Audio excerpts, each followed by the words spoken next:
she was going to be here. Okay.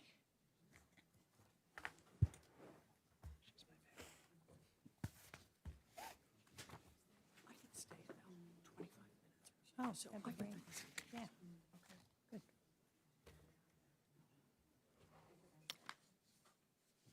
Good afternoon, everyone. Thank you all for joining us for this, what we're calling a shadow hearing, which is really an opportunity for us to highlight the devastating impacts of what the Trump administration has done at USAID. I want to thank the people who are testifying today. I didn't want to call you testifiers. That didn't sound quite right. But thank you all so much for being here. The way this is going to work is I'm going to give a brief opening statement, then I'm going to turn it over to our witnesses who are going to be speaking, and senators will be coming in and out. And I think we have a number of people who are planning to attend, but we're not sure what time. So in the meantime, I will ask questions as we have an opening. So in less than 2 months, the Trump administration has undone 6 decades of investments that made the United States more respected and influential than any other country in the world. The resulting chaos has left us weaker and more vulnerable. Now, like all of my colleagues, I've always supported reforming government and making sure our tax dollars are spent wisely. But this administration has ignored U.S. laws enacted by Congress, cutting foreign assistance programs and USAID staff who are essential for our national security. Last week, the Department of State announced their intention to move a sliver of USAID's global health program over to the State Department. They also announced that they would be getting rid of all USAID staff with the experience and knowledge to manage these programs. These cuts leave us more vulnerable to the spread of deadly diseases like Marburg and Ebola. They cripple our responses to disasters like the earthquake in Myanmar over the weekend. And in fact, one of the reports that I heard talking about that earthquake pointed out that because of the cuts at USAID, the United States was not responding as we would have in the past. Hurricanes in the Caribbean as we enter what is expected to be an active hurricane season. This creates opportunities for our adversaries to gain influence. And the Chinese embassy has flooded social media with images of China's rescue workers responding to crises instead of the United States. That bolsters China's image at our expense. China is now replacing a canceled American program for child nutrition in Cambodia, and Beijing just announced an early childhood project in Rwanda, where the United States recently cut programs. These cuts represent a serious strategic error. For less than 1% of our annual budget, America has built partnerships around the globe that have reduced the threat of illness and the spread of disease, including right here at home. Thanks to these programs, we've nearly eradicated polio, we've cut malaria deaths in half, and we've saved 25 million from HIV. These successes strengthen Americans' reputation on the global stage and help counter our adversaries' influence. Now, like my colleagues, I'm committed to working with everyone on both sides of the aisle to preserve the vital programs we need to keep our country safe. I want to commend the courage of our speakers today. You are speaking up despite the dangers of retribution.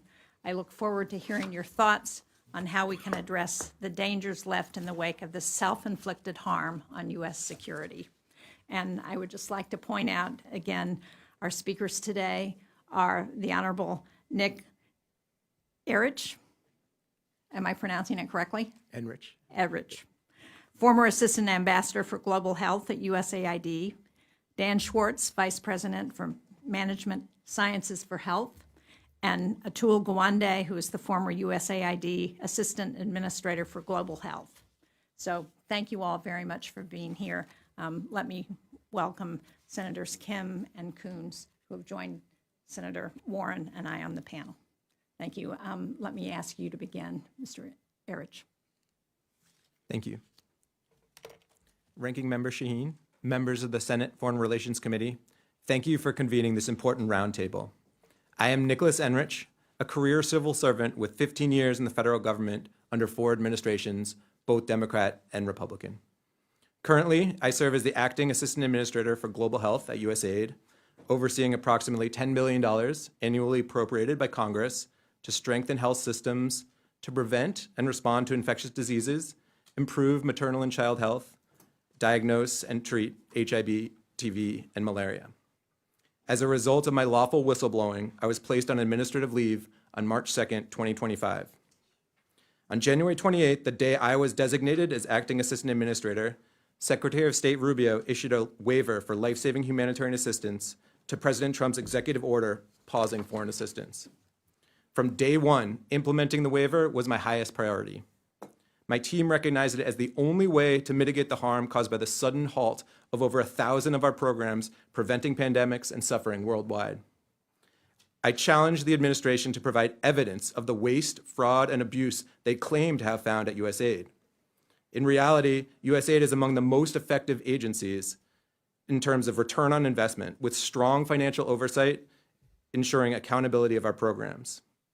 If you want to see waste, look no further than the interest accruing on unpaid bills since payments were stopped, interest at levels we have never seen before. If you want to see fraud, look into the contractual promises we have made and then broken, forcing our partners into debt for relying on the deals we made with them. If you want to see abuse, look at how the administration has prioritized payments for the few firms that have the ear of senior officials. Despite our efforts, by the time I was placed on leave, we had been fully prevented from implementing the waiver. Our life-saving programs had been effectively shut down. By March 2nd, when I was pushed out, nearly all of the contracts needed for our life-saving work had been terminated, abruptly shuttering clinics, interrupting supply chains, and cutting patients off from treatment for deadly diseases like tuberculosis, risking a rise in new, potentially untreatable drug-resistant strains. All global health programming, aside from HIV, had been excluded from the agency's definition of life-saving. Contrary to the common understanding of the term life-saving, USAID was no longer able to respond to deadly outbreaks under the waiver. With very few exceptions, payments were halted for our life-saving work. USAID's efficient and reliable financial system was destroyed and replaced by a wasteful and inaccurate patchwork that fails to provide needed funding to implement our programs. And the global health workforce was slashed from nearly 800 to just over 60, eliminating key experts, doctors, epidemiologists, and public health specialists. Those of us who have dedicated our careers to helping the most vulnerable are all too aware of the damage the dismantling of USAID has caused. However, the damage will not only affect people in need around the world, but also us here at home. This will impact our health, our well-being, our national security. The crisis has resulted from deliberate actions and obstruction by leadership at USAID, the Department of State, and DOGE. The reckless disregard for human life and national security prevented me and my team from implementing life-saving humanitarian assistance. Ultimately, with nearly all of the awards terminated and with no path for funding new activities, it had finally become clear there was only one thing left to do. That was to document, in a series of memos, a repeated and increasingly desperate requests, pleas, and warnings regarding the need to implement activities to avert loss of life on a massive scale and substantial risks to U.S. national security. On March 2nd, as my last official act before I was sent home, I sent those memos to the global health staff for their records in the event that the blame game ends up pointing the finger at them. That brings us to today. Thank you again for the opportunity to speak before you. Thank you very much, Mr. Enrich. Mr. Gwande. Senator, thank you, all the members of the committee. I'm Atul Gawande. I was the Assistant Administrator for Global Health during the last administration. It was the best job in medicine no one's ever heard of. I led 800 health staff in the headquarters, working alongside more than 1,600 staff in 65 countries, with less than half the budget of my Boston hospital system, about $9 per U.S. household.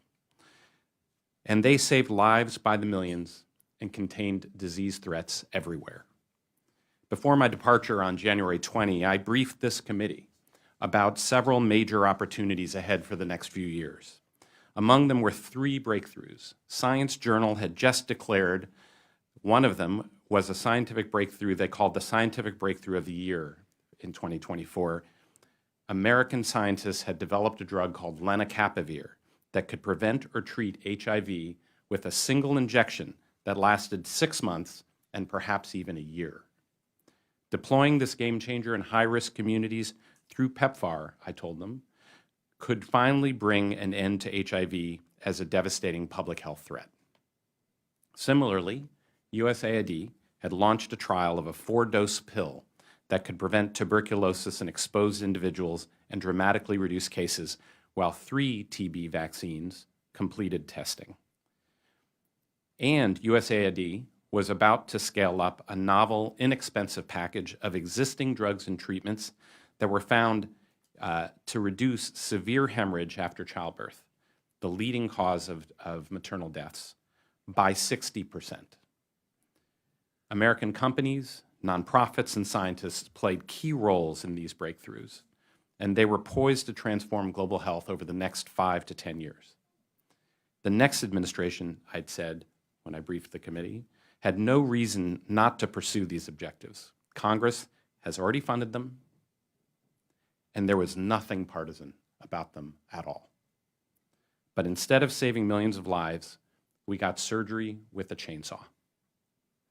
The new administration not only shuttered this work, they fired the staff of the entire agency, terminated 86% of its programs, and kneecapped the rest, all against congressional directives.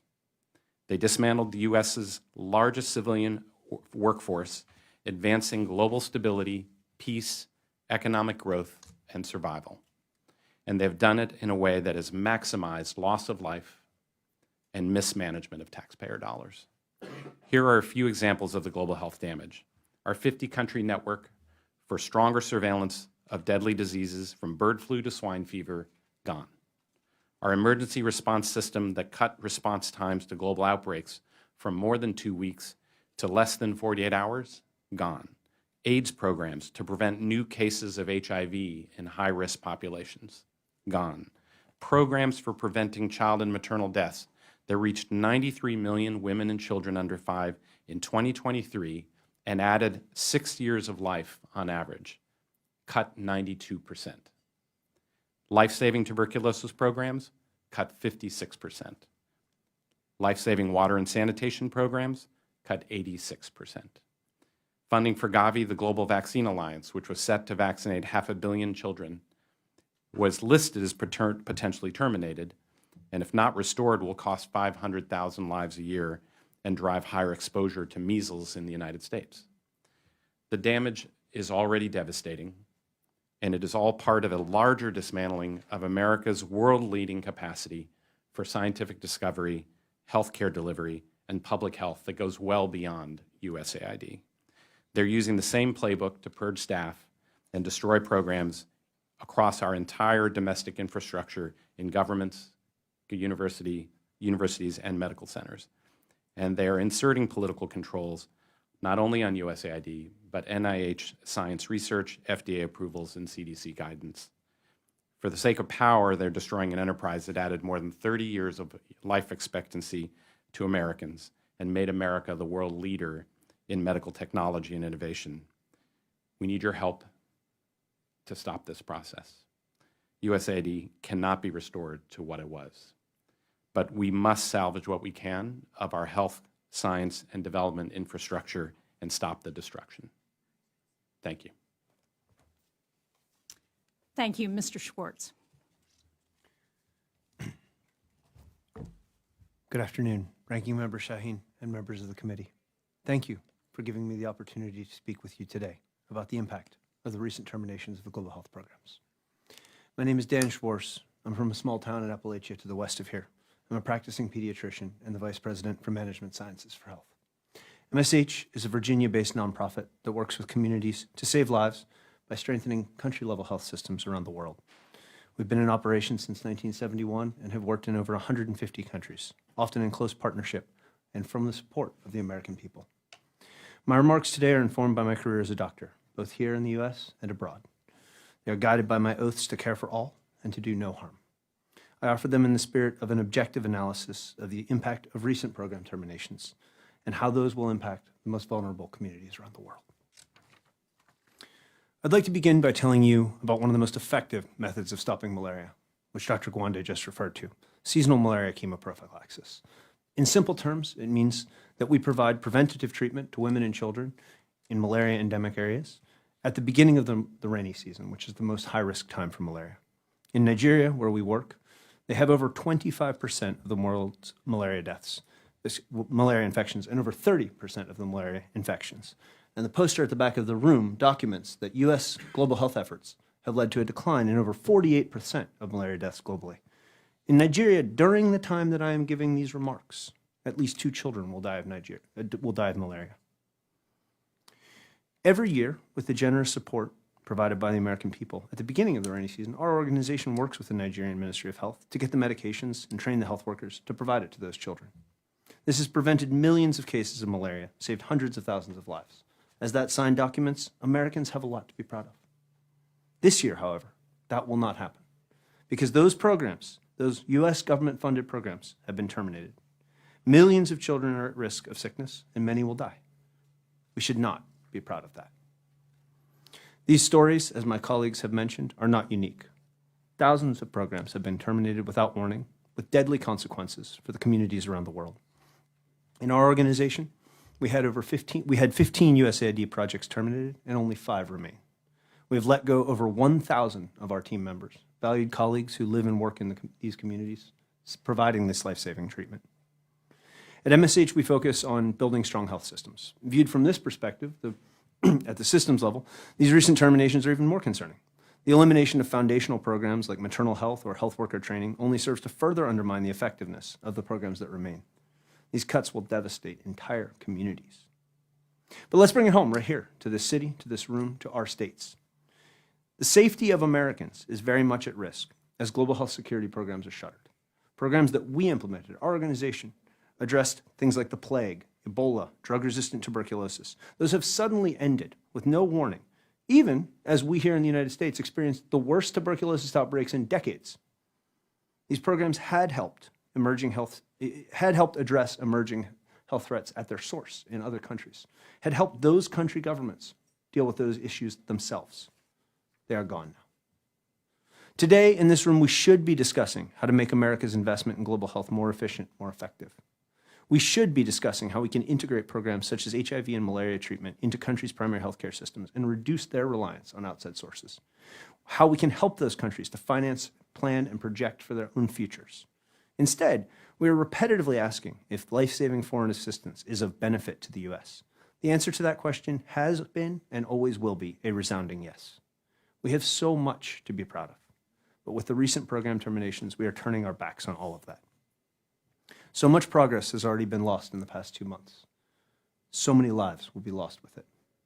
Thank you for the opportunity to speak today. I look forward to our discussion. Thank you, Mr. Schwartz, and thank you to all of you for your very compelling and frightening testimony.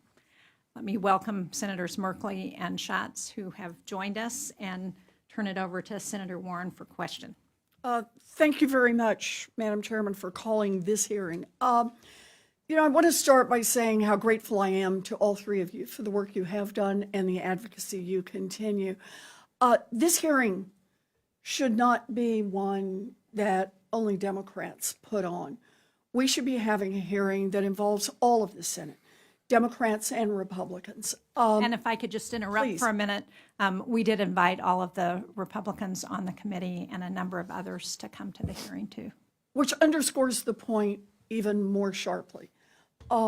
We want all of our colleagues here to listen to what USAID actually does and what it means, not only for the future of the world, but specifically for the people of the United States of America.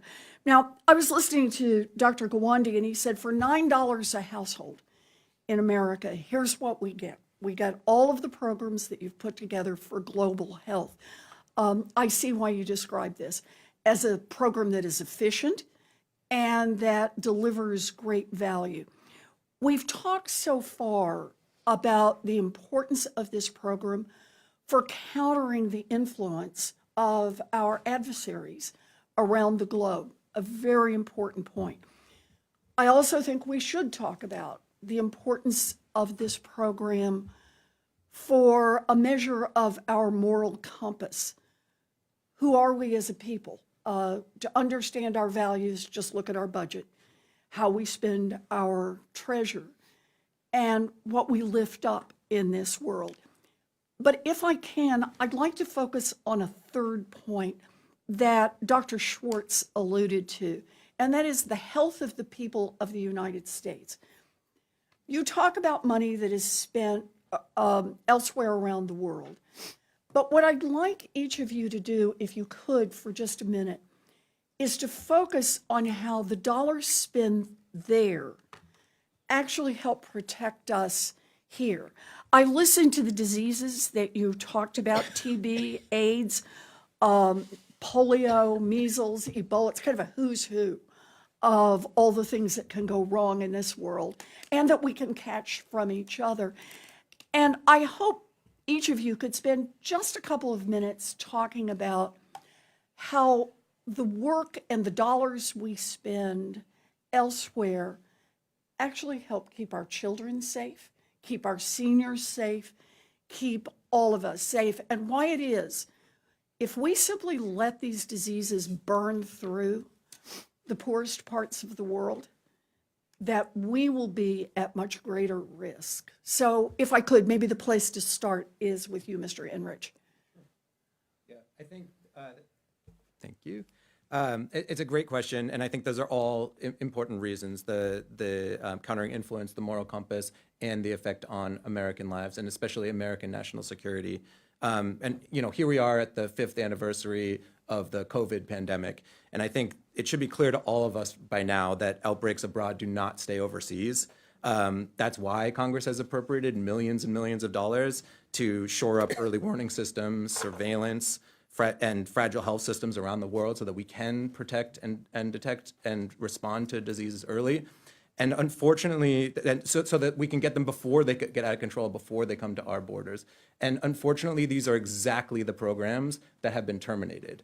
Over the past 2 months, it's our key contracts for monitoring and surveillance that have been the ones that have been cut. It's the political leadership has determined that strengthening those health systems to actually allow for us to, see patients early and find out that there may be a problem before it becomes a major issue.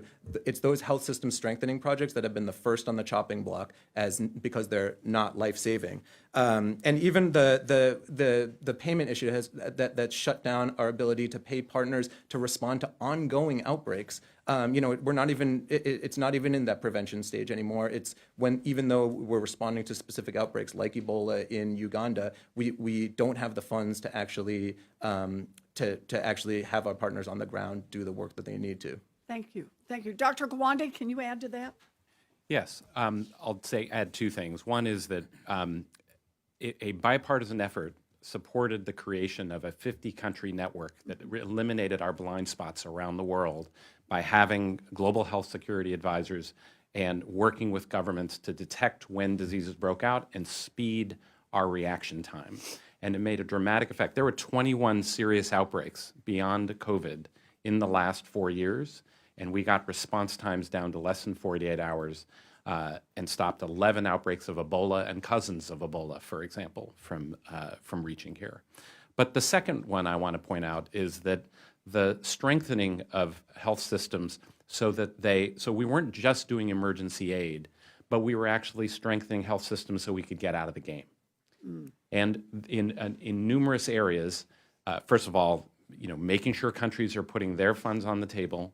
Number two, making sure that as their incomes rise, they're putting more funds on the table. We've seen, for example, the Vietnam, exited from receiving assistance to have need to cover PEPFAR dollars, cover HIV dollars. They're paying for the medications themselves while being part of a global network that has dramatically reduced the AIDS crisis. We're in the opposite place now. We're seeing babies born again with HIV at rates we haven't seen before. We're seeing HIV transmissions now regularly occurring. So we're going to see diseases come. It's in much the same way that measles is also coming with more introductions here. Finally, I'll say 11 of our 20 top trade partners were USAID-supported countries. You have a place like India, where my parents came from, that went from famine to agricultural exporters, including the village where my father came from, and now becoming a critical partner in being a counterweight to China. So there is direct health benefit, but also trade benefit, and then security benefit from the partnerships that we've created. Yeah, good. Thank you very much, Dr. Gawande. Dr. Schwartz? I'll be brief and merely add an example to my colleagues' eloquent comments. Senator Shaheen, you started by offering the example of Rwanda and China's influence in starting a new pediatric health program there. Our organization on February 25th received determination for the USAID-funded IREME project in Rwanda. Our team is now, unfortunately, all have departed.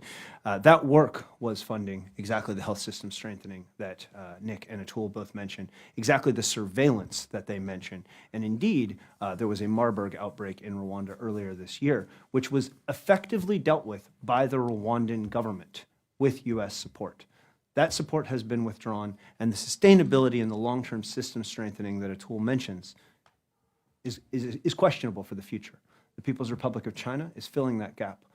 The people in the communities that we serve have lost services, and they are quick to, frankly speaking, look towards other options for their support that they need. Yeah. Thank you. Thank you very much, Senator Shaheen, for pulling us together on this. I am just reminded every time you speak out that cutting off aid to other nations through USAID is like cutting off our own hands as we try to do the work to keep ourselves safer and healthier. And I appreciate what you're doing, and I appreciate your having this hearing today. Thank you very much, Senator Warren. Senator Kim. Thank you. Thank you to the three of you coming out. Mr. Enrich, I just want to first say I'm just so sorry for what you went through. You know, as someone who was a civil servant, actually got my start at USAID under a Republican president, you should not have been treated that way, and we should be lifting up our civil servants.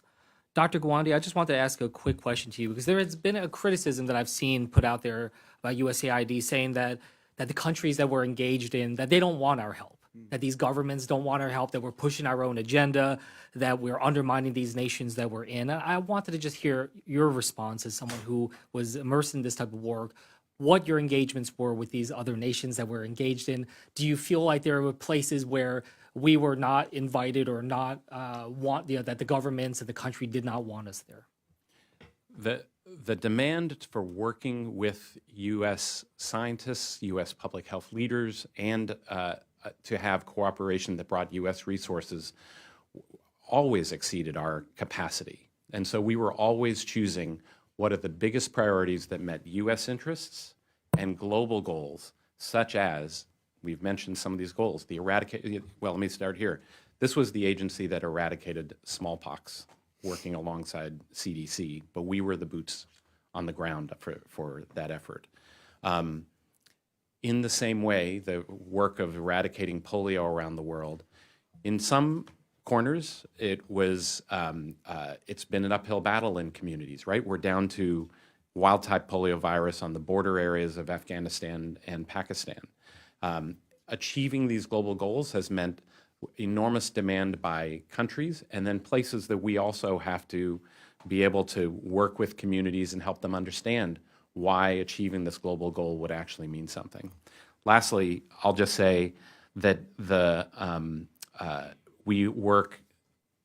When I came in, one of the most powerful examples for me was I'd initially come in, and the crisis of the moment was COVID, and then Russia invaded, started attacking Kyiv.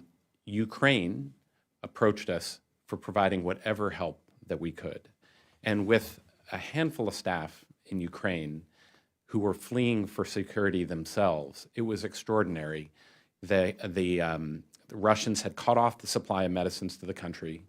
They were not only attacking the hospitals, cyber attacks had taken down the hospital electronic record systems, and they were bombing and attacking oxygen tankers to stop oxygen from getting to the hospitals. The USAID team not only was asked to help, but partnered with the government, and within a month had been able to bring a coalition of organizations together that created a humanitarian aid system that funneled from 5,000 organizations support to keep the pharmacies, get the pharmacies open again. It included medicines to support 250,000 HIV patients with a 6-month supply for the country shipped there. Worked with the government to shift the electronic medical record system to the cloud where it could be free of cyber attacks, and a solution for transport of everything from oxygen tanks to the medicines in the back of civilian cars and trucks to get to nodes across the country and keep the country supplied. So there, in country after country, the example is one of enormous desire to work with us, a strong partnership in determining the priorities, lots of work, often working with local organizations as well to strengthen capacity, and building for a long-term future. Thank you, Mr. Kim. Senator Coons. Senator Kim. Thank you, Senator Shaheen, for convening this important conversation. And to Dr. Gawande and Dr. Schwartz and Mr. Enrick, thank you. Thank you for your service, and thank you for your leadership. You are globally recognized leaders in public health. You are dedicated public servants. And Mr. Enrick, you never should have been treated the way you were as a leader and a whistleblower who was simply trying to implement a waiver that claimed to provide an exemption from mass cuts to funding for life-saving programs. It is obscene to suggest, as this administration, the Trump administration has, that somehow preventing malaria deaths among children, preventing HIV/AIDS deaths, stopping the spread of Ebola is not life-saving.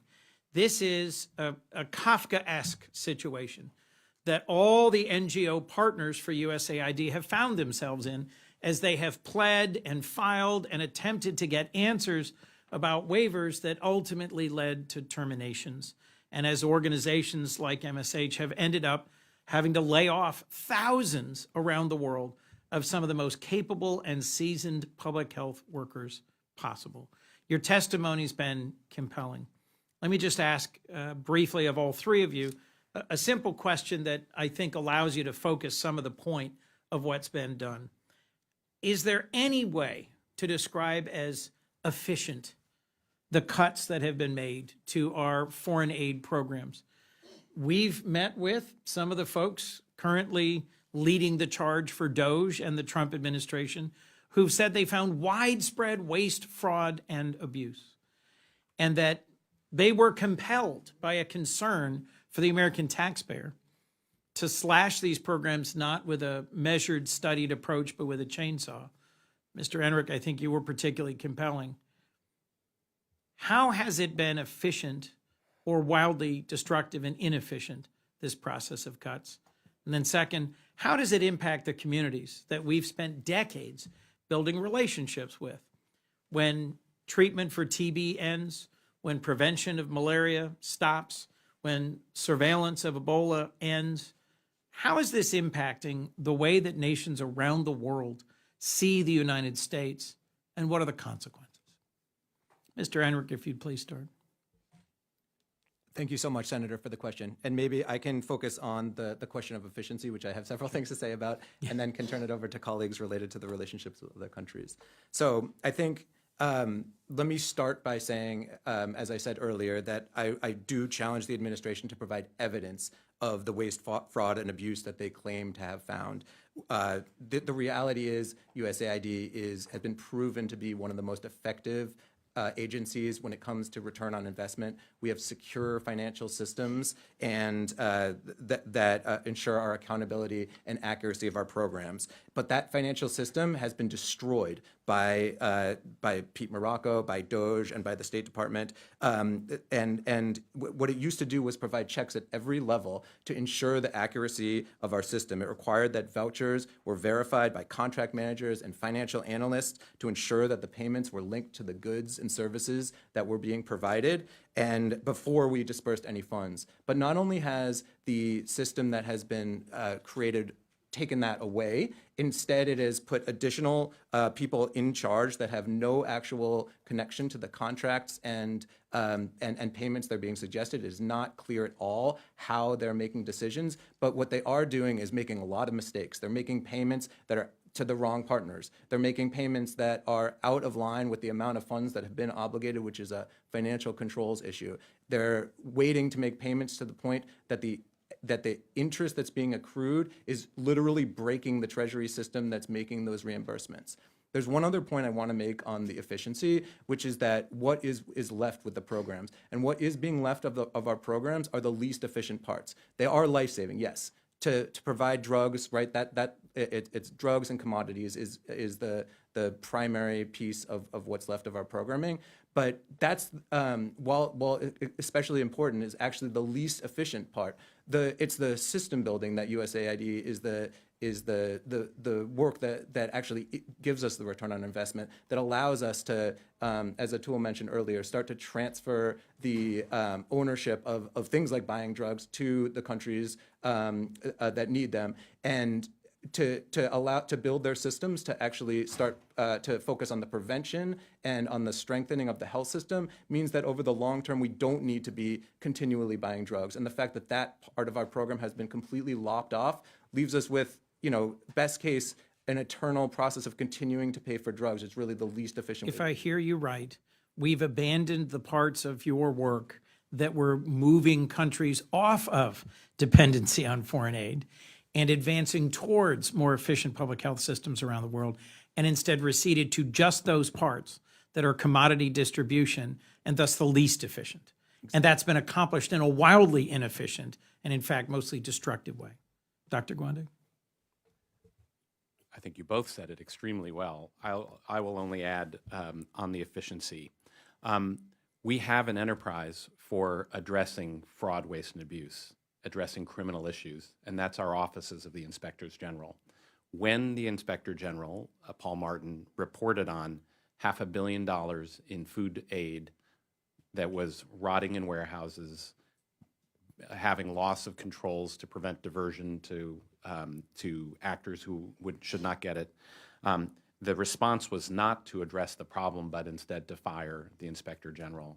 And that has muzzled the ability of the Inspector Generals to do their job in a place like USAID. Second, USAID is the most audited, most accountable agency in the U.S. government. And if I could for a moment, it was spending less than 1% of our total federal budget, and the Department of Defense, which is roughly $850 billion, many, many, many multiples, has never cleared an audit. Is that your understanding? I can't speak to the Department of Defense. I can. They haven't. That's correct. I'm on the Armed Services Committee. That's correct. So for USAID, in the last 6 Inspector General reports, 94% of the spending had been audited. 0.3% were found to have issues. Half of that was reclaimed. That is not an enterprise that has been, utterly riven by criminal behavior. And furthermore, they have criminal investigators with full authority to address those issues, and none were being reported in that space. In terms of relationships, foreign policy, to be successful, is not just soldiers in defense. It is also having partnerships with countries.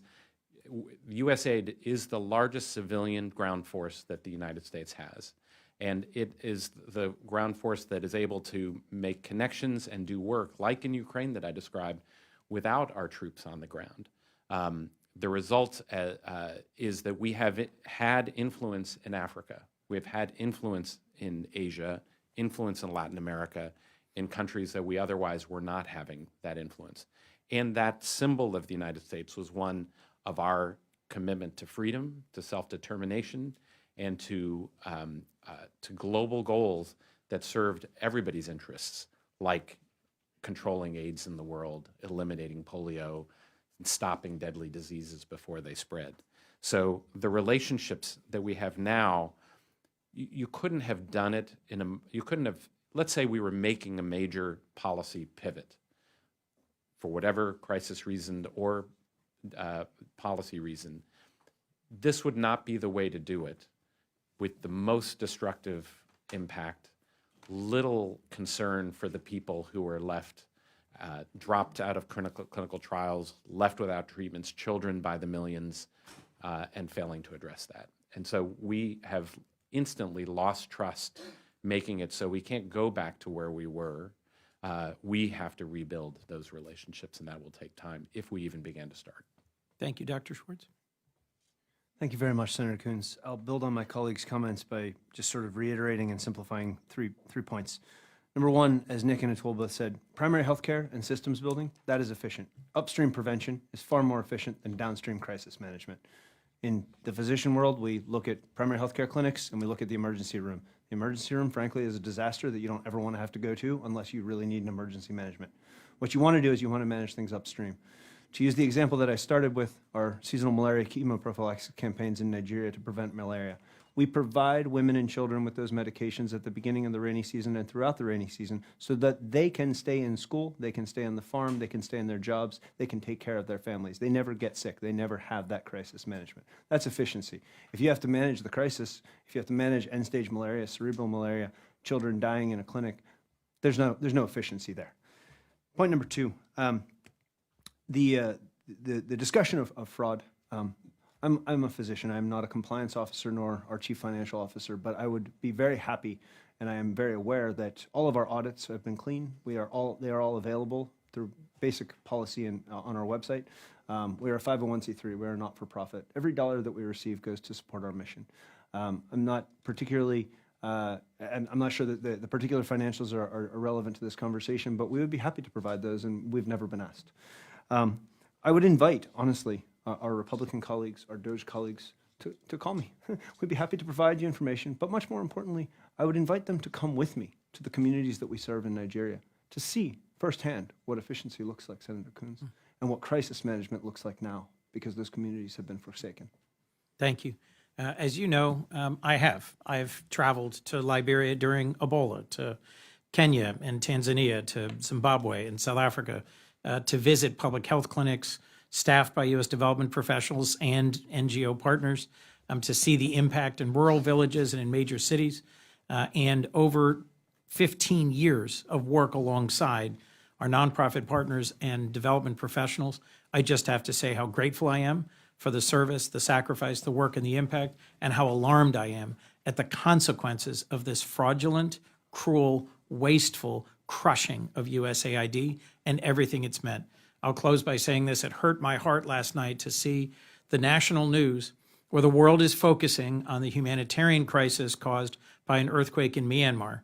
And instead of a USAID DART team leading the response, there was a team from the PRC that was being celebrated for their having saved some victims from the rubble. From the rubble of USAID, we need to rebuild a world-class foreign aid engagement with the world and rebuild trust with the partners that we have spent so many decades engaging with, or we will permanently harm the people of the United States. Thank you. Thank you, Senator Coons. Well said. Senator Schatz.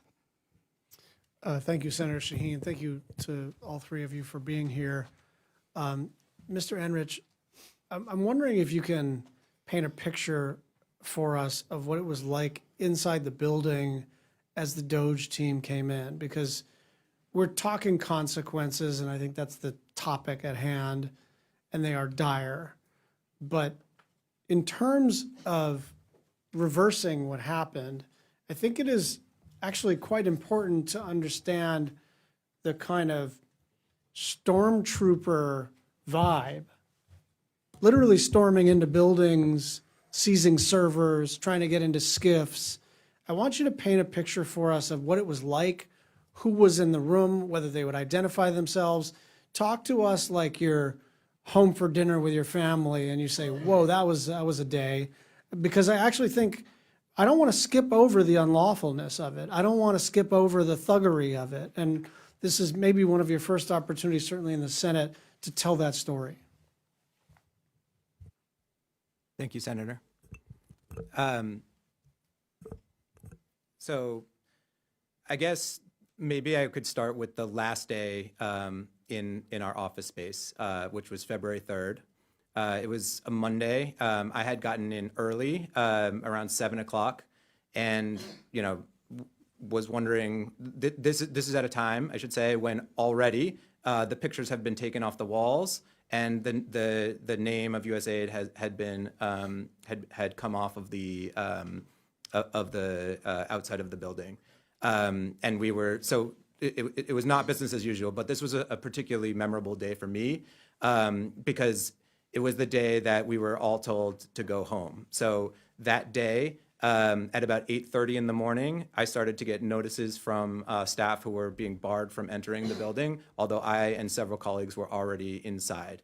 They were, just wanted to know, can you please get my the picture from my wedding, or the souvenir that I brought back and had on my desk.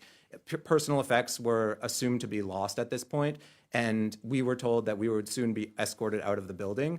And so I walked around and gathered information from who needed what, and went from office to office with a bag, literally putting people's wedding photos into it to carry them out. And it was, the other staff that were in the building were doing the same thing. A lot of tears, a lot of frustration. The next day, we were all informed that we would be put on administrative leave.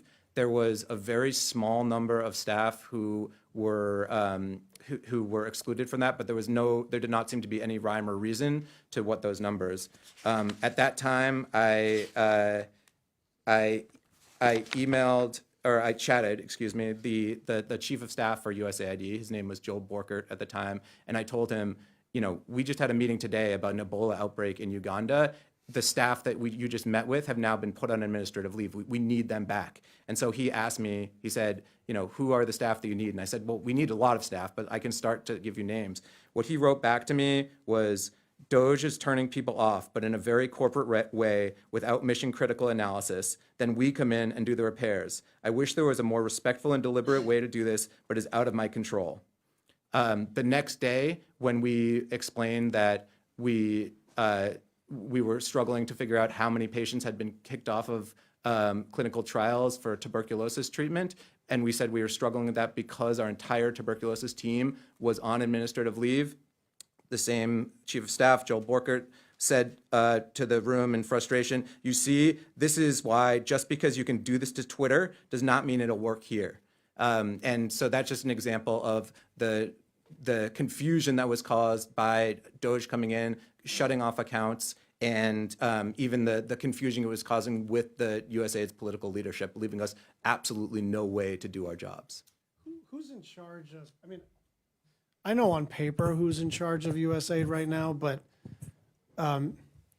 is it the secretary as the acting administrator? Is it still Pete Morocco? Is it this new DOGE person? Who's running whatever is left of it?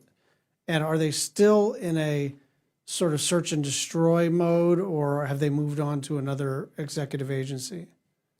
So the answer to who is in charge is a very complicated one that I'm not sure. I don't know who knows the answer to that. Let's put it that way. Including the secretary. I Those don't are know my who- words. Yeah, those are your words. Yeah. Yes. What I would say is that they are still in destroy mode. As of Friday, there was a notice that was sent to all USAID staff telling them that the entire agency was terminated, including everyone except for 15 staff would be fired as of July or September. They say that a few of the elements will be moved over to the State Department. But again, like we have been working throughout this process, working with State Department staff to try to figure out who, do they have the capabilities and what would they need? And they simply do not have the capabilities to take on the efforts of USAID. Don't take my word for it, take their word for it. They will happily tell you that these are functions that they do not have. Take their actions for it. For example, the PEPFAR program, where Congress appropriates about $6 billion a year to the State Department to implement PEPFAR. And what do they do with that money? Well, most of it they give to USAID because USAID has the capabilities to actually implement it. They don't have those there at state. Maybe someday in the future they'll be able to replicate and rebuild that capacity, but I shudder to think of what's lost in the interim.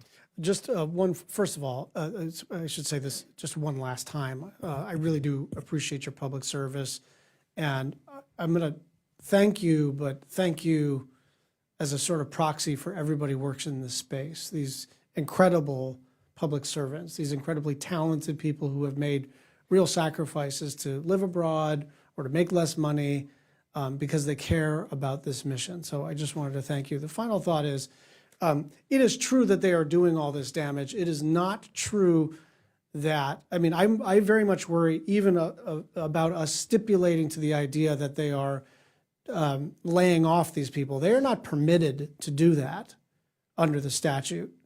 And so, excuse me for being quaint about having an executive agency follow the federal law, but I will not stipulate to the idea that just because someone wrote a memo saying we're going to RIF all of you, and by September this will be under the State Department, not without a new authorizing statute will you do that, not without a new appropriations bill will you do that. That's not your side of the shop. But I just think even as all of us who believe in this enterprise are moving forward and being very clear-eyed about how bad this is, we can never stipulate to the idea that this is permanent or that this is legal, because the legal system is on our side, the statutes are on our side, and we will prevail. The challenge is how much pain and how much damage internationally and domestically we do in the meantime.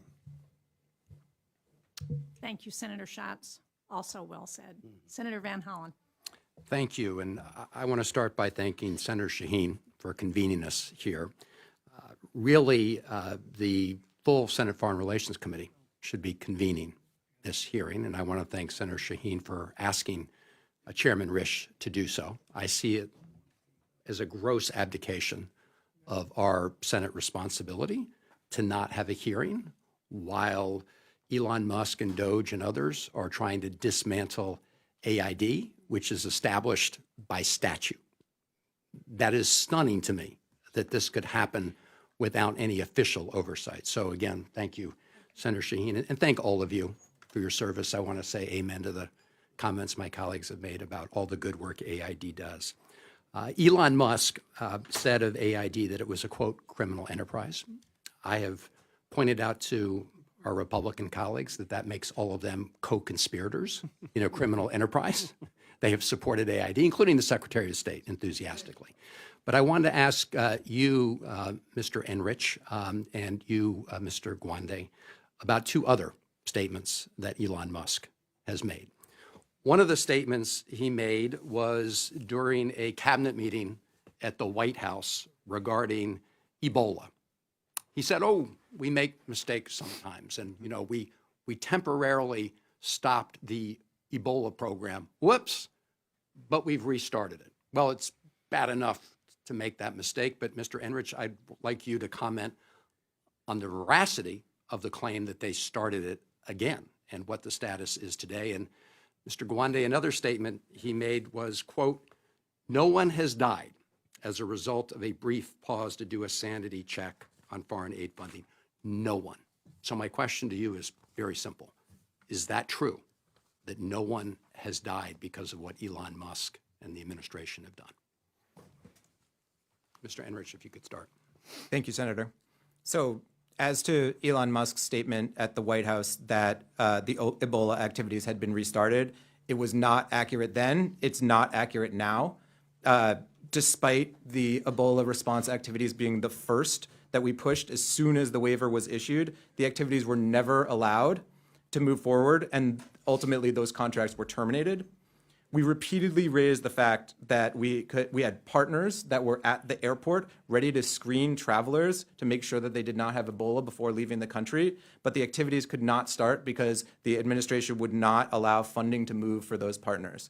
And that we had 27,000 sets of PPE that we had already procured that were sitting and ready for immediate deployment at a warehouse in nearby Kenya that could have been deployed urgently. However, leadership up to and including Pete Morocco blocked the approval and the availability of funds, despite saying the opposite publicly and also in response to Congress, I understand, and certainly to the National Security Council. There is some good news when it comes to Ebola, and that is the systems that we have helped build to detect and respond to outbreaks are still in place. Thanks to USAID efforts over the past years, Uganda was able to identify the outbreak and start to respond earlier than in the past. And while we were prevented and have been prevented throughout from standing up a robust response to Ebola, our fingers are crossed that the systems that we have built over the years will hold and prevent a larger outbreak. And I obviously personally truly hope that the outbreak does not spread, but I do think that merely crossing our fingers and hoping is a dangerous approach to global health policy. Thank you. So Elon Musk's statement there was just false. Yeah, That's correct. Mr. Gwande. About the claim that no one has died, it's absolutely false. And I have spoken to people who have reached out to me asking for help in exactly these situations. An example is that a medical facility supported on the Myanmar-Thai border to provide medical care was cut off with no access to oxygen, no alternative delivery system for that. And a woman who had come with severe pneumonia had to be turned away because the facility was shut down, and she died 3 days later from pneumonia that could easily have been addressed. Just a week ago, I was contacted by colleagues in Kenya where HIV programs have been shuttered since January 24. Cases of HIV have risen, and they're seeing now complications of HIV. There's a disease called cryptococcal meningitis, so a parasite getting to the brain because of the loss of immune systems, and had a person who U.S. had supported having a treatment for cryptococcal meningitis, and it was sitting on shelves in a warehouse, but inaccessible to this person, and this person died. And they still don't have that treatment on hand to be able to address these problems. I could go on down the list. They not only are there examples of people who've died, there are deaths happening every day. And TB, is that another big? TB is another example, and TB is the biggest killer in the world, the biggest infectious disease killer in the world, more than 1 million people. You have cutoff of diagnostics, of treatments, and of prevention. TB kills slowly, but I had a discussion with a colleague where an HIV patient who'd lost access to medicines had now developed TB, and absent that treatment, got a particularly severe case with absence of an immune system, and died from the condition. So we know that this is happening around the world. Thank you all again. Thank you for what you do. Thank you for exposing the lies that are being used as a cover-up to claim that this is all about efficiency, when it's not. It's killing people, and they're lying about it. Thank you, Madam Chair. Thank you, Senator Van Hollen. I'm going to call on Senator Kaine, but before I do that, I just want to ask a follow-up question to Senator Van Hollen, and that is, when you talk to those partners, former partners on the ground, what do they say about how they feel about the United States as the result of ending those programs and what they're seeing to the people who have been affected? The emotions, I would have expected anger. The number one is disbelief. This is not the America they knew. They can't believe it. For decades, we have been there. And it's not just America, it's Americans, people they know and trust, people they've built relationships with. And they can't believe how they're being treated. Talking to Foreign Service officers that they could count, they feel sorry for us, incredibly. And they are also used to catastrophe more than we may be. And they believe in God, they tell me. They have faith that they will find the way through, but they are suffering. And they just can't fathom that they would be treated this way, and that others are treating, and that the colleagues around them are being treated this way. And then they're getting to work, rolling up sleeves, trying to figure out, they're making calls to anybody and everybody, philanthropies, China, obviously their own governments where they have capacity, and trying to prioritize who's going to, have to suffer the most coming out of this. I had the occasion to visit Rzeszów, Poland, which is the place where we have been shipping equipment, and so many Ukrainian refugees had come through Poland. And it was about a week after the services were cut off, and we met with the head of a mental health program that was treating Ukrainian refugees coming across. And I will not forget what he said to us. He said, all of my life in Poland, we have looked up to America. You have been the partner that we could always count on. He said, and now that trust is gone. We can't count on you because you've turned your back on us. And that's what we're seeing everywhere. Senator Kane.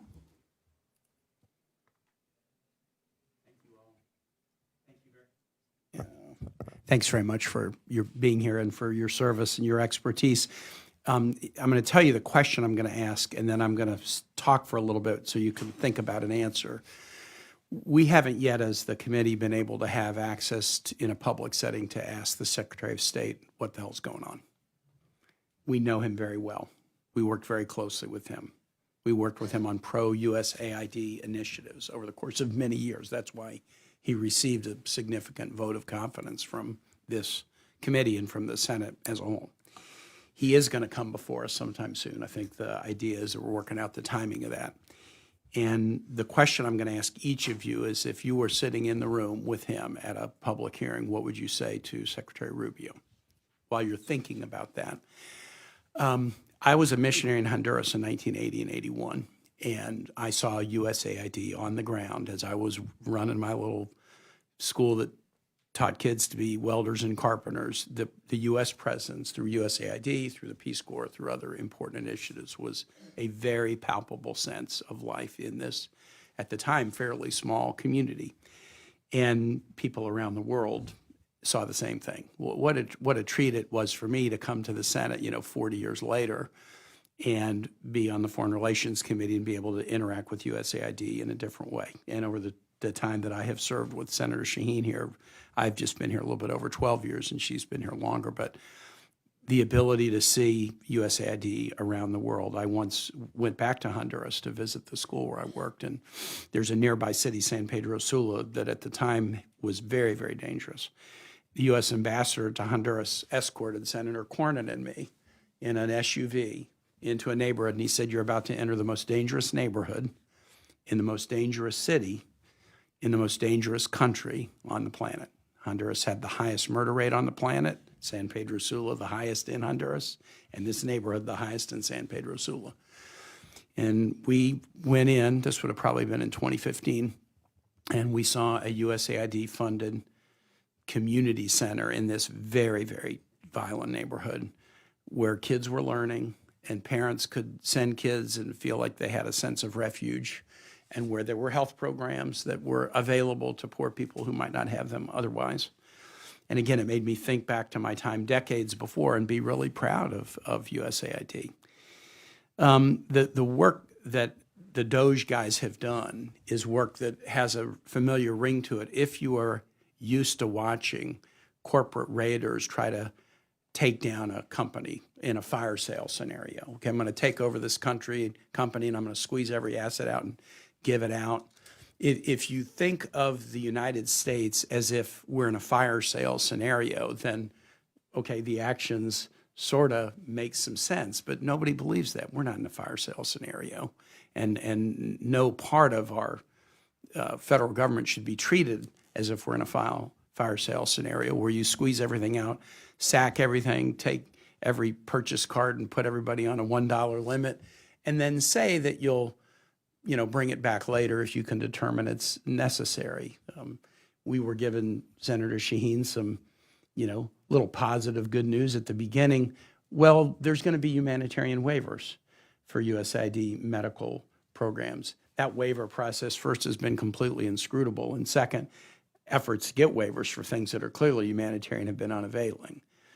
So I think the administration, the DOJ, is just treating USAID and others as if the U.S. is in some kind of a fire sale scenario, and they're going to try to squeeze some value out of it, probably to combine with tariff revenue to give as a tax break to the wealthiest. But the pain that's being felt in communities around the world and the pain that's being felt by people who've devoted their lives to serving others is really something that is inestimable and very, very tragic. So what we need to do is we need to convince the American public that the U.S. isn't a fire sale, that the U.S. is a going concern. We're going to celebrate 250 years of American democracy in 2026, and by God, I want it to be a celebration. I don't want it to be a coronation. I don't want it to be a requiem or a wake. I want it to be a celebration. And that's sort of my marching order every time I come into this place. Let's make 2026 a celebration of democracy, not a coronation and not a requiem or wake. But to do that, we have to make our case to the American public and have them believe that this corporatist effort to kind of view us as under a fire sale scenario is, just completely outrageous. Okay, so I've filibustered. And now I will, I'll say one more thing in the filibuster side, then I want to get your answer. I gave a speech on the 250th anniversary of American democracy at an event in Virginia 2 Saturdays ago because most states are starting efforts. And I got asked to deliver a speech about 250 years of democracy and Virginia's role in it in 15 minutes. And don't be political. So I was like, well, what do I say? And then I decided, I'm not going to tackle the whole topic. I'm just going to tackle one thing. And I talked about the most unlikely thing. July 4, 1776, the Declaration of Independence. July 5, 1776, in Williamsburg, the Virginia legislature met to write the state constitution, to write the Virginia Declaration of Rights, to elect the first governor, and also to design our state flag, which has essentially stayed constant since 1776. And it's a very unique state flag. First, there's only 6 state flags with a woman on it, and ours is the only one with a woman who's partially topless because she's an Amazon, designed after the Roman notion of virtus, and she's standing on top of a deposed tyrant with a whip that's knocked out of the tyrant, with a chain that's knocked out of the tyrant's hands. The flag also contains our motto. Every state's motto is upbeat and positive: live free or die, ad astra per aspera, onward, excelsior, hope. Michigan's has the most random one. It's really positive. Their motto is, if you seek a pleasant peninsula, look about you. Well, I wasn't looking for a peninsula, but I'd rather it be pleasant than unpleasant. So Virginia's is the only motto that's not positive. It's a rebuke. Sic semper tyrannis, thus be it ever to tyrants. The phrasing of it is not in the current tense, like no tyrants or down to tyrants. The word semper is ever or always. It's really in the future tense. Those who designed the flag believed that the battle against tyranny was not just a relic of something in the past, but that it needed to be considered in the future tense, and that virtue would triumph over tyranny. And I just challenged my audience. We walk by a Virginia flag every day, and that flag is asking us 2 questions. Do we retain the ability to recognize tyranny? Do we retain the virtue to defeat it? And those 2 questions are powerful questions these days to me and to so many others. Okay, now I've filibustered enough. If you had Secretary Rubio sitting right here before you, having given important parts of your life to the global USAID mission, what would you say to the Secretary? Thanks for the question, Senator. So I'm going to answer this in maybe a more boring way. I'm a civil servant, and so that's how I will answer this. I mean, I think that each administration is entitled to pursue their own policy directions, and the responsibility of the civil service is to help them pursue that, and as long as it's within the bounds of law, as Senator Schatz mentioned earlier. That's what we're here to do. If the administration wants to end foreign aid, again, assuming that that's within the legal bounds of their role, then that is their prerogative. But that said, it's the way that they have approached that aim that I would want to talk about and that I've tried to convey. Abruptly terminating contracts that are providing life-saving services, abandoning patients in the middle of clinical trials. These demonstrate a kind of callous and reckless disregard for human life that I just want to make sure that everyone is aware of, that Secretary of Rubio is aware of, that that's the results of what's happening. And that it also is a direct threat to U.S. national security, as we've talked about. And, you know, these programs, if the goal is to wind them down, that could be done ethically, it could be done humanely, it could be done smoothly, it could be done in a way that saves countless lives compared to the way it's been done, and in a way that could save countless billions of U.S. taxpayer dollars, as opposed to the way that it's been done, where instead we have PPE expiring in warehouses that is needed for outbreaks, or we have medicines that are expiring on ships that are not being allowed to be transferred. And I guess so for me, I would just want to make sure that the Secretary is aware that the impact of the actions that have been taken by the administration in terms of the way that USAID have been dismantled have been unnecessarily cruel and destructive in ways that they just didn't need to be.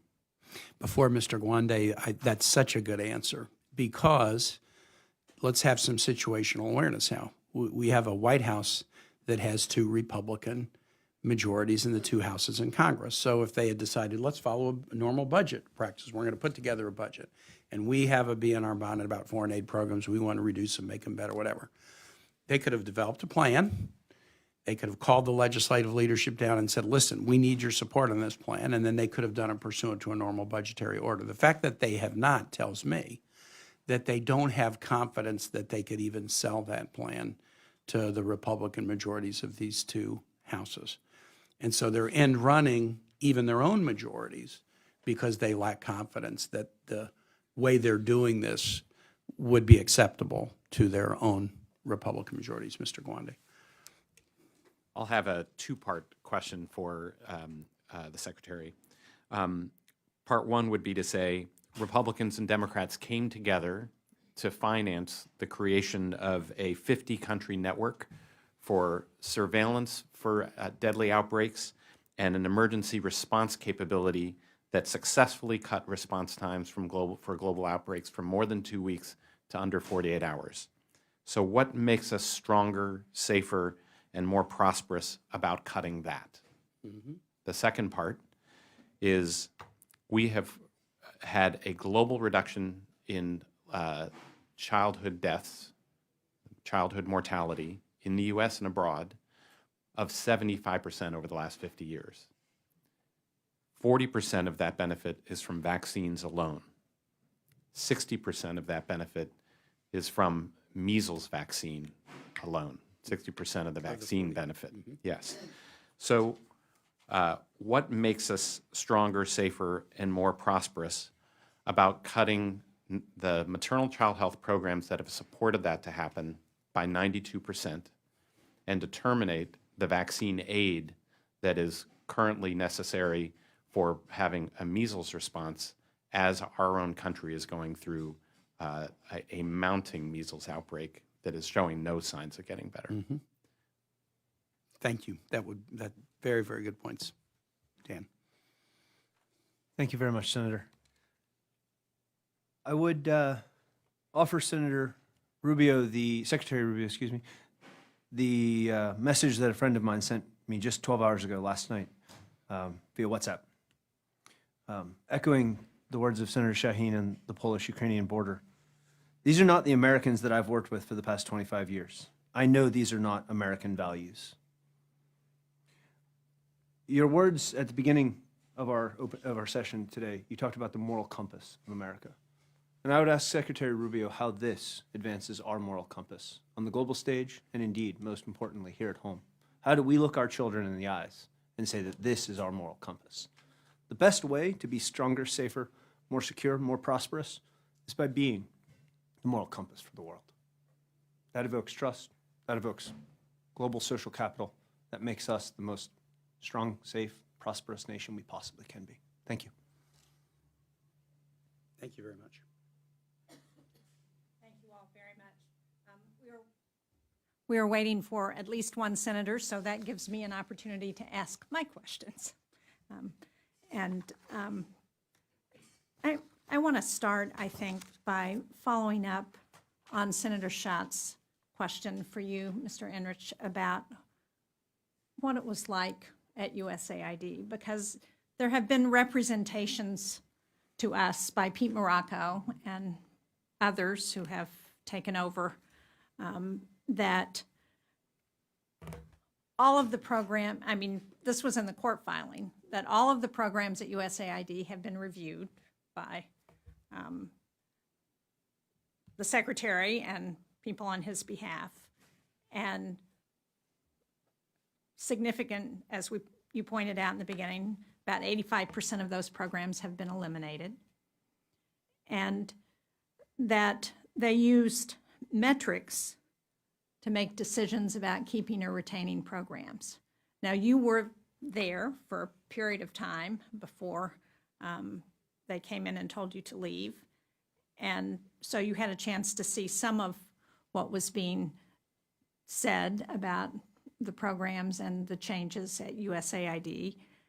Can you share with us any metrics that you saw being used to make decisions about what programs were kept and which ones were eliminated? No. As far as I know, there were, I don't know if there were any metrics. If there were, I had not seen them. What I can tell you is that the decisions that were being made about which mechanisms, which contracts to terminate and which ones to not terminate were completely at odds with the guidance that we were getting that the administration planned to continue life-saving humanitarian assistance. When the first few tranches, as they were called, like slates of contracts that came down for termination were shared with us, they included among them some of the most critical awards that were needed to implement life-saving humanitarian assistance activities, for which we were already had sent letters to those partners that they should resume those activities, for example. When we flagged this for the USAID political leadership, we were told that, by DOJ actually, we were told that that these had already been reviewed, as you said, by the secretary without giving us any understanding about the metrics, and that the technical team should not be doing their own reviews. And so my response to that was simply that, you know, it's their choice which ones they're going to terminate. However, if they are planning to do life-saving humanitarian assistance, then they can't terminate the awards that are needed to do that. So I think that's one thing. The other anecdote I'll share in terms of what my insight into what metrics they may or may not have been using was on February 26th, the day that the majority of the rest of our contracts were terminated. We had a meeting on the team that was working to transition efforts from USAID to State Department. We were told by the political leadership at that meeting, when we flagged a long list of awards that were needed for life-saving activities, we were told that the problem was the names of those awards didn't make clear that they were life-saving. It didn't have the word life-saving in the name, and therefore it was very hard for the Secretary's team to understand which awards should or should not be terminated. And so the implication was that if we had been more clear in the names that these were life-saving awards, maybe then they would have been saved. I'm going to get back to that life-saving issue with you, Dr. Gwande, but I want to ask some other questions. And that is, I think you mentioned in your opening statement that the office in Washington went from about 800 people down to about 60. Did I accurately hear that? Yes, the global health staff went from approximately 800 to approximately 60.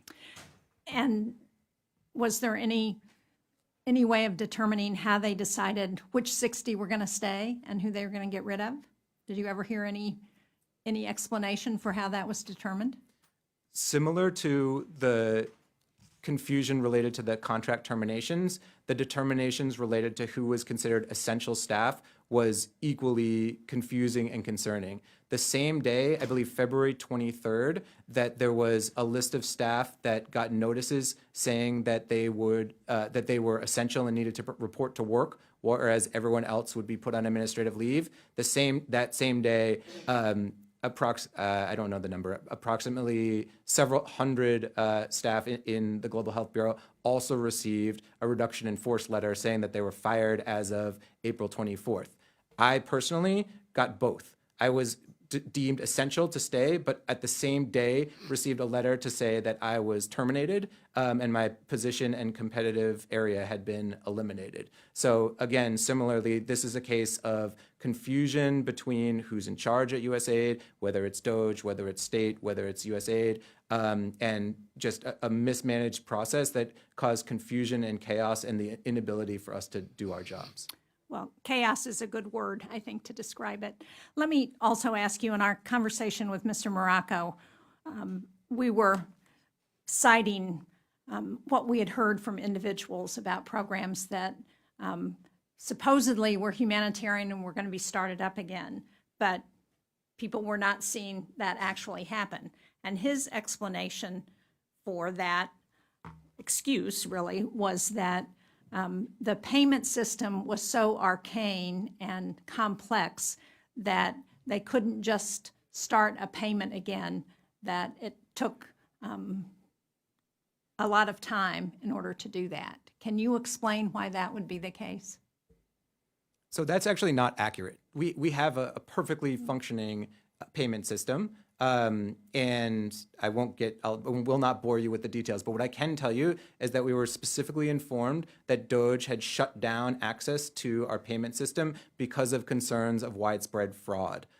We didn't get any more details than that. Yeah, we heard that too, but then after the payment system was up and running again, what we heard was, oh, well, but we can't start things quickly because it's this complex, arcane payment system that we have to. So again, that's not accurate. The reality is they inserted an additional level that they called a needed manual check.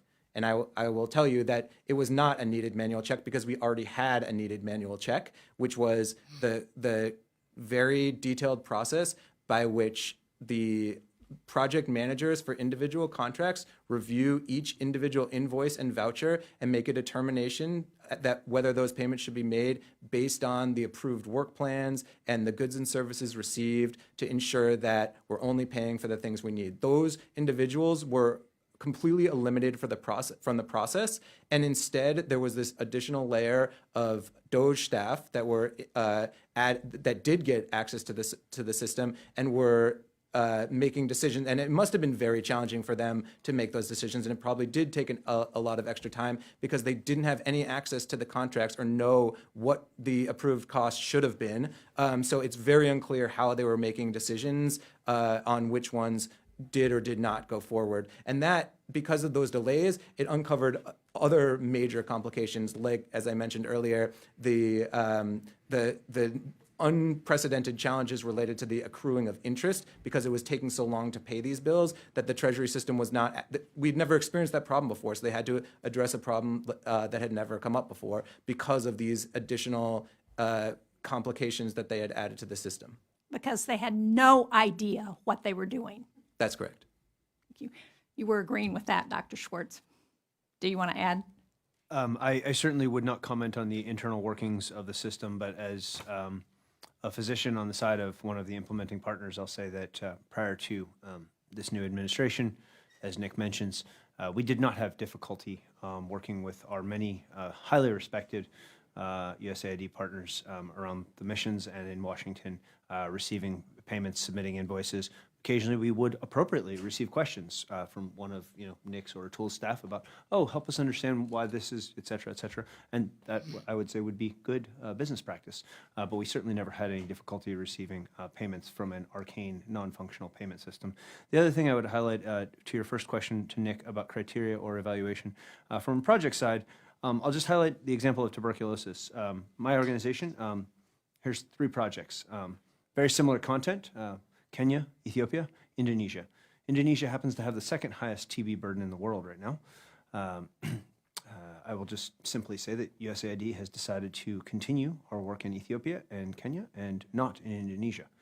We have received no feedback, much less evidence-based evaluation of criteria, shall we say, on why similar public health and preventative treatment content for the same disease in 3 different countries might be deemed worth continuing or not. So say the 3 countries again. Kenya and Ethiopia have been continued, or let me rephrase that, are not yet fully terminated, and we are in active discussions about potentially continuing them, whereas the largest USAID flagship project called Bebas TB in Indonesia has been terminated. Indonesia has the 2nd highest burden of TB in the world currently. It is a massive problem. From a programmatic perspective, obviously there's nuanced differences, of course, but much of the content of those 3 programs is relatively similar.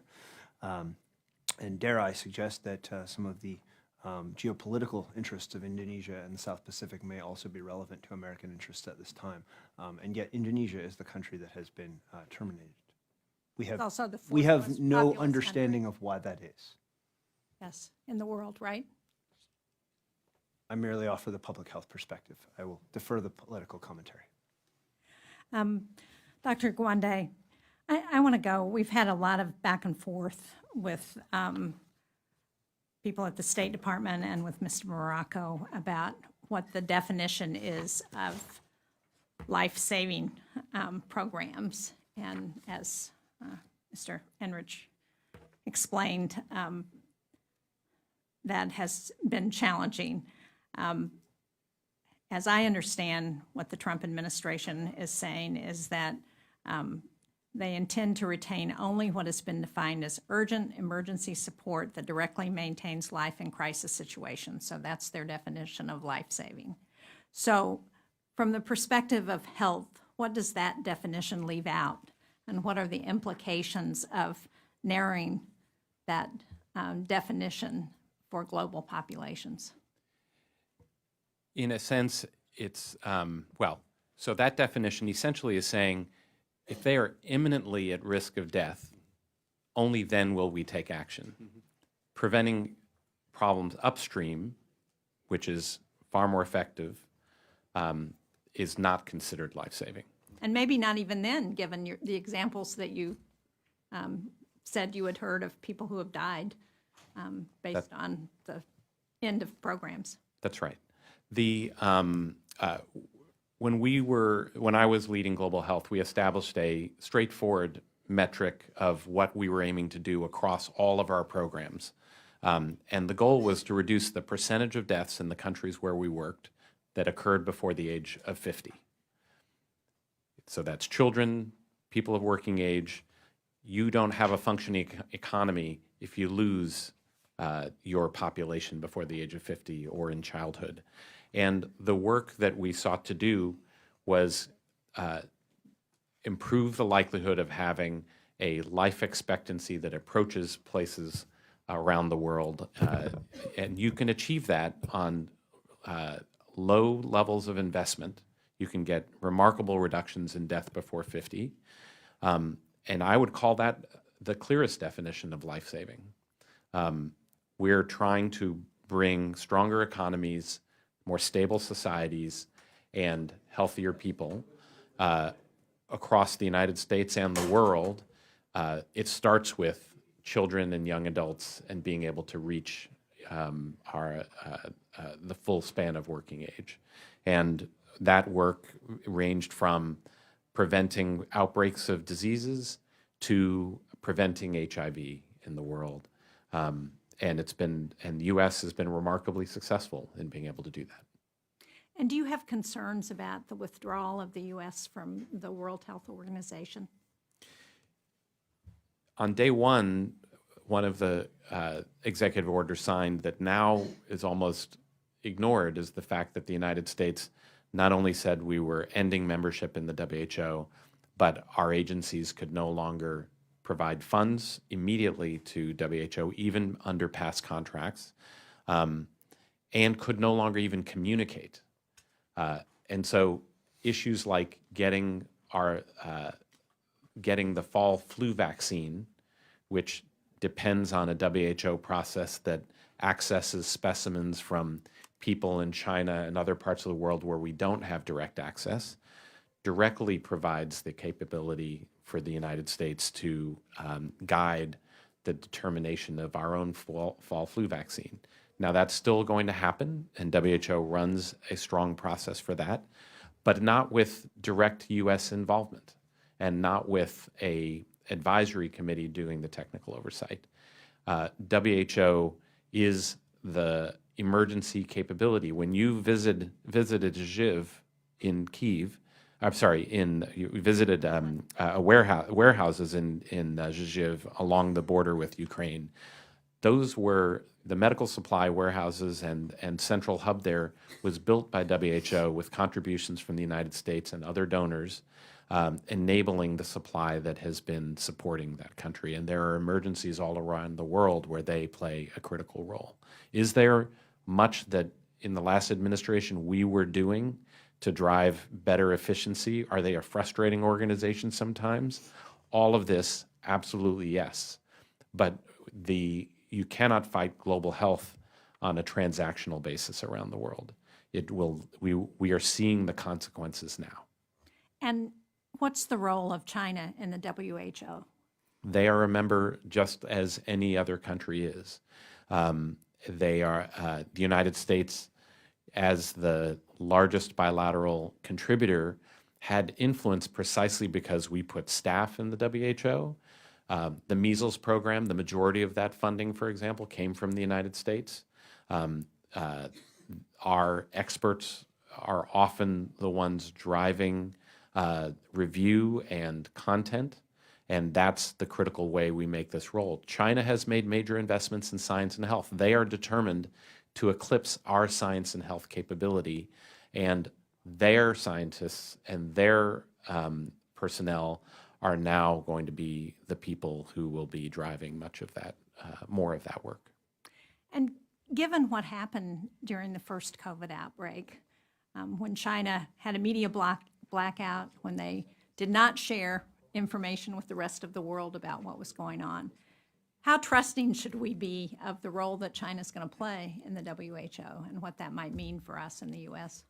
It certainly complicates it even further. WHO did one of its key failures in COVID was accepting the Chinese line that there was no human-to-human transmission when for weeks they had known that there was. And that had set back WHO with no question. It was because of Chinese pressure and influence and ways that they were hiding information. And we see that behavior continuing to this day. All countries that have outbreaks do not want that information to get out until they're ready to get it out. And we were in the process of negotiating a pandemic treaty around the world that would give WHO the authority to report on key information that it gathers around the world that suggests that outbreaks are occurring where they're occurring, and China is not going to be supportive of making that more transparent. Thank you all very much. Senator Klobuchar. Thank you very much, Senator Shaheen, and welcome back. And I guess a shadow hearing this time, but thank you for being here, Mr. Gwande, and all of you. I really appreciate your work. We have a lot going on here today, but I wasn't going to miss this just because I spent about an hour and a half last week on the phone with a number of our USAID workers, and their stories of their life's work and all the good work they've done, and then watching the name of their agency being stripped off the wall was something I'll never forget. And Dr. Gwande, you know that the U.S. government invests only a small percentage. I know we always use this number of the federal budget in global health programs, well under 1%. And as you put it today, your budget for global health work at USAID was less than half the budget of the hospital where you did surgery in Boston. I think that's kind of extraordinary. But as you've said, your work at USAID reached hundreds of millions of people because of the fact that they found a way to do this efficiently and in mass ways. During your time, how would you describe the rate of return on the investments you led in global health? Like nothing I've ever experienced. let me put the numbers in even sharper relief. The average American household pays a little over $12,000 in taxes to the U.S. government. The portion that goes to USAID is about $38. The portion for the global health component is about $9 for that, and that is enabling a capability that reaches hundreds of millions and saves lives by the millions. It does it by not just buying medicine at the last moment that people need it, but by working upstream to build stronger systems in governments that can then drive solutions on their own. All of our work in disease response has enabled capacity that, for example, in a country as poor as the Democratic Republic of Congo that had Ebola outbreaks spreading for months before a response could be mounted and required $1 billion or more of global aid to get it under control, now has managed multiple Ebola outbreaks with response times that are a matter of 24 to 48 hours, and without emergency assistance needing to come in behind it. So this, the efficiency of being able to control the world's global AIDS epidemic, not just with U.S. resources, but by ours leading the way and bringing other governments to invest, including the governments that we work with themselves, that has had a remarkable impact and payoff. I think there is more we can do to make it even more efficient. There always is. But compared to our own health system, the return on investment is extraordinary. And I was just thinking back to a trip that I took to Africa where this woman was in a hut and she walked every day for 3 hours, a widow, had 2 kids. And we said to her, what are your biggest challenges? Which was rather senatorial question that maybe you shouldn't ask in a hut. And she pointed to one of these, the help that we'd given them, and it showed her as a leader for her area on hygiene and how many babies had been born around her and how they had gotten baby well care. And she said, challenges, I don't have any challenges, I'm a leader. And it just dawned on me at that point, just getting them basic hygiene, vaccines, those kinds of things had made such a difference. And that's, as you know, that's how we make friends. I'm looking at Senator Shaheen with her foreign relations leadership. That's how we make friends security-wise, but also how we make friends economy-wise as their economies grow. And that's how America has really come up in the world. And it makes me very concerned. If we just turn our backs, not only is it the wrong thing to do morally, it's also really the wrong thing to do for our security and for our economy. One example of that, and I know you talked about tuberculosis already.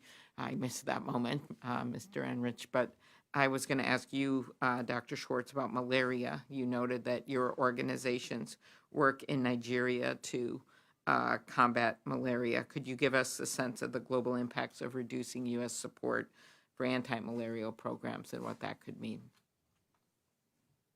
Thank you very much, Senator. Like a tool, you asked about return on investment. I'll give you an exact number. We just spoke with a different funder after the most recent cuts to the Presidential Malaria Initiative in Nigeria. Our team had been responsible for what we call seasonal malaria chemoprophylaxis in, depending on the year, somewhere between 8 and 12 states throughout Nigeria. We work with the Nigerian Ministry of Health at the beginning of rainy season every year to make those plans. Since February, when the Presidential Malaria Initiative projects were cut, we have been discussing with other potential partners to continue that important work in Nigeria.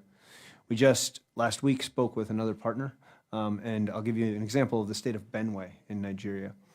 For each of the children reached, about 70% of the global malaria deaths are under 5 years of age. So for each of the children reached in Benue State, it costs $1.09 to provide the intervention on an annualized basis. $1.09. I'm not sure if you're a mother. I'm a father. I would say that $1.09 for my son on an annualized basis is a pretty impressive return on investment to save that child's life. I hope that's helpful. Thank you. One of the arguments that we make at home that is real when you see Ebola and some of these other things is just you can't put your heads in the sand that this is going to come our way. It's going to knock on our doors no matter what we do. I remember a few years ago, having dinner with Dr. Osterholm at the University of Minnesota. Now, there's always a very positive dinner conversation, as he has predicted some of these trends and some of these pandemics and what we've seen. And I remember asking him, what do you think will be the next thing? And he actually talked a lot. This is, it wasn't avian flu, but it was just about some of the diseases transmitted from animals to humans if we let this go. And I understand that among the recently terminated programs that USAID's collaboration with the UN Food and Ag Organization, which conducts surveillance in 49 countries for diseases that can be transmitted from animals to humans. Another surveillance program led by Tufts also focuses on reducing the risk of viral spillover from animals to humans. That was terminated. As the ranking Democrat on the Agriculture Committee, where we're dealing with avian flu and some of the things we've seen, I'm really concerned about this. So what are the dangers? Which one of you can answer this, but what are the dangers of undercutting this kind of disease surveillance work? So I'll just say that FAO, Food and Agriculture Organization, as just one example, is a critical network that we have now brought into 50 countries, 49 countries around the world. 75% of our pandemic risks come from animal to human transfer of disease. And they are the ones who are out in the communities monitoring bird flu, monitoring for anthrax, monitoring for African swine fever, which doesn't necessarily transfer to humans, but does devastate our agricultural sector as well. And they enable a response that can contain matters before they get out of control. That capability alone, number one, when you ask countries and experts, that capability is the most popular and often highest priority investment that they call for. And shutting off that capability is blinding ourselves to what we need to be able to see the surveillance in the first place, and then critical to getting that response time so it's not spreading faster than you can get ahead of it. Doesn't mean you always get ahead of it, but this is one of the most unwise decisions, most dangerous decisions that we've made to terminate that contract. Yeah. Could I just add briefly to that, if I can turn this thing on? So I think what I would add to that from the perspective of what I've seen over the last couple months at USAID is the reason that you've seen all of those agreements that you mentioned being terminated and many more that are related to monitoring of diseases, disease surveillance, is because of the way that the administration is interpreting what life-saving means. And they're narrowly looking at it in terms of, if you can't tell me the specific life that's saved by the activity, then it doesn't count as life-saving, which means that we're ruling out all of the surveillance. And as Dr. Gawande said, that means that we're talking about flying blind without knowing what's going to be out there. And it's because of this narrow and frankly nonsensical definition of the term life-saving. I'll briefly just add, shortly before this administration took over, I was in Senegal, Dakar, and Abidjan, Côte d'Ivoire, discussing with FAO as part of a U.S. government, USAID-funded project. And in both cases, the governments were very excited, as Atul mentioned, to continue to build their own surveillance systems. A factoid that I think many Americans do not know is that the most antibiotics in our world do not go to humans, they go to animals in the agricultural sector. Yes. And so it is not a question of when the next zoonotic pandemic will start. It is a guaranteed fact. It is merely a question of when, not if. We will have new viruses, we will have new bacteria that will come from our animal friends and that will enter human bodies. And so when we are working with countries like Senegal and Côte d'Ivoire, both of which export massive amounts of agriculture, vegetables and meat, cows, etc., we should be worried about their viruses and bacteria and how we are helping to support those systems, because they are not localized Senegalese problems. They are global problems, and they will end up on American soil. Thank you. Just last, not a question, just we're at this cusp of this, to me, that all of the technology that's been going on, all of the human genome mapping, that we're just on this cusp of great medical discoveries. We've already seen them. Okay, I'll now name drop again, Mayo Clinic from my state. But we just are on the cusp with personalized medicine, and though if we smartly used AI for some of this, for the rare diseases and the like, and to me, this is America's leadership and our ability to produce ideas and cures and treatments and get them out there to the rest of the world will just be the biggest backtrack, and not just a backtrack for humanity and morally, but also a backtrack for us and our economic and scientific and technological leadership. I think you characterized it, Dr. Gawande, as this was America at its best of what we've done, and I can't think of a better way to say it. So, thanks. Well, thank you, Senator Klobuchar. That was an excellent way to say it. And let me just make sure I understood the response to your question about diseases jumping from animals to humans. Did I understand you to say, Dr. Gawande, that 75% of the pandemic threat comes from that? Correct. And how is that determined? That's determined by looking at past deadly disease outbreaks and where they have come from. So that may be Ebola, which comes from wild animals to humans. It could be bird flu, which again is from animals to humans, and risks across the spectrum. And for all those reporters who are here, if you missed it, they said the contract to do that for 75% of the pandemics that we're going to face in the future has been terminated. So what kind of a threat does that present to the American public? Okay. Thank you all very much. We really appreciate your being here today, your past service. Let me add my concern that's been expressed by the other senators who were here about the way you, Mr. Enrich, and Mr. Schwartz have been treated.